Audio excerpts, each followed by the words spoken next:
तर या भगवानगडाचं नेमकं महत्त्व काय आहे जाणून घेऊयात। संतश्रेष्ठ भगवान बाबांच्या पदस्पर्शाने पावन भगवानगडाला संघर्षाचा इतिहास आहे।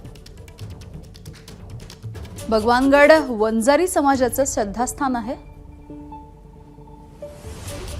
प्रत्येक एकादशीला इथे वंजारी समाजामधल्या भाविकांची गर्दी होते।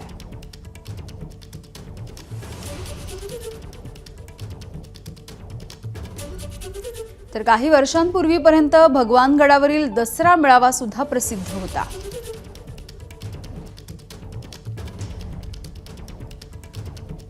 तर यानंतर नामदेव शास्त्री महाराज यांचा परिचय आपण बघतोय। या महंतांचं महत्त्व काय आहे? भगवान बाबा भीमसिंह महाराज यांच्यानंतर गादीचा वारसा नेणारे डॉक्टर नामदेव शास्त्री महाराज हे आहेत। संतश्रेष्ठ भगवान बाबांनी भीमसिंह महाराजांना गादीवरती बसवलं। भीमसिंह महाराजांच्या नंतर डॉक्टर नामदेव शास्त्री हे भगवानगडाचे तिसरे महंत आहेत। डॉक्टर नामदेव शास्त्रींची न्यायशास्त्र विषयामध्ये ते पारंगत आहेत। संतांची कूटनीती या विषयामध्ये ते डॉक्टरेट आहेत। ज्ञानेश्वरीचे गाढे अभ्यासक आहेत अशी त्यांची ख्याती आहे। नामदेव शास्त्रींची भूमिका वंजारी समाजाला मान्य असते आणि त्यामुळे हे या महंतांचं महत्त्व आहे। तर धनंजय मुंडे नेमके का भेटलेले आहेत, त्याचे अन्वयार्थ नेमके काय निघतात आपण बघतोय। भगवानगडाची सामाजिक, आर्थिक, राजकीय दृष्ट्या भूमिका ही महत्त्वाची मानली जाते।